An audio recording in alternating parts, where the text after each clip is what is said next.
Well, it's always a pleasure here at the Gala to honor one of our farm families. And this year we have gone into the Marsing area where we have reached out to the McIntyre family. Ben and Brad graduating in class number 29, and then a few years later, their dad in class 32. And you would have to visit the McIntyre farm to truly understand who these individuals are. When I first met the McIntyres, they were very deeply steeped into the Idaho Hay and Forage Association. But then they began to transition, and to know the McIntyres know that it's not a job on their farm, it's a lifestyle on their farm. So if you marry into the family, if you're born into the family, you have a job on the McIntyre operation. And they've just continued to expand and advance, and now they've opened up a market. It's just a wonderful tribute to a true, strong Idaho farm family. Great Uncle Sam and some of his brothers worked on the canals.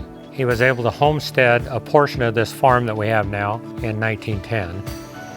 And my father, he was able to work a deal with him, and he bought this farm. I took over as the oldest son farming it when my father passed away in 1974. I was 17, and we have been farming it ever since. You know, I was born and raised here on the farm. I had the opportunity to work alongside with my dad from the very beginning. I'm the third of 9 kids, so there was plenty of opportunity to help Dad. My dad didn't have the opportunity to go to college because his dad died when he was 17. He had to take over the farm from then. So he had always told us that if we wanted to have anything to do with the farm besides be a laborer, that we would go to college and get a degree, and then we could add something coming back. So my dad's a really calm, patient, loving man. I mean, you couldn't ask for a better dad. That was something that I wanted to follow, so it was another thing that kept me here on the farm, because he let us experiment, he let us try new things and do new things. I knew nothing about no-till farming because everything I had done, watched my fathers and the neighbors, you plowed it, you disced it, you ripped it. We were just conventional farming, needed more and more acres to keep things rolling. Then we kind of found out about no-till, trying to figure out how to cheapen up costs. Then decided to go to a conference.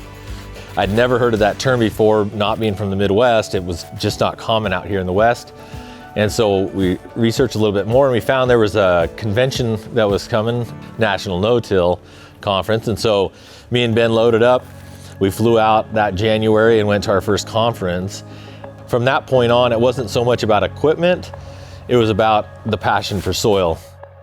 And they came back so excited and just couldn't stop talking about what they had seen and heard. They talked me going back to Ohio to another no-till conference the following spring. We were farming 2,500, 3,000 acres, typical farm. We've now cut that down to about 1,000. We've added in a lot of grazing animals, a lot of cattle, pigs, chickens, both layers and meat. And we do a direct farm sale that my wife is kind of over.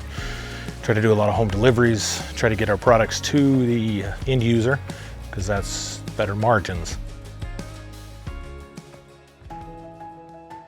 One thing that LIA helped teach me was that if we didn't share the story, that somebody else would, and it wouldn't be the message we wanted shared about our part of ag or ag in general. And so as I thought about that more and those opportunities came to be interviewed, to lead out and speak up, LIA really helped me understand that there's a problem out there that we need to do something about fixing it. I mean, there's a lot of benefits with LIA. It really teaches you to be an advocate for agriculture, and where now we are directly selling to the public through our store or home deliveries or shipping, you got to be able to tell the story of ag.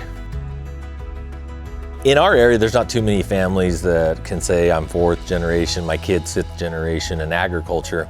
And that's something that we take a lot of pride in. We tell our customers about it. We really share that we've been here since the beginning, when the water hit the fields, and we plan to stay. We really hope that we're building something that our children can continue to grow and make even better than we've made it. Idaho agriculture truly is a legacy. I mean, it takes so many generations, so many hours of work. I hope that the legacy of our farm goes to the next generation, to the next, and forever goes. When I think about the continuation of legacy and the stewardship that we've had of the land and of the animals, land, water, that we do our best in having them continue on. I'm hoping my children can see that legacy, that, hey, I want to stay here, and that this is a good thing to do, and I'm happy and I'm proud of it.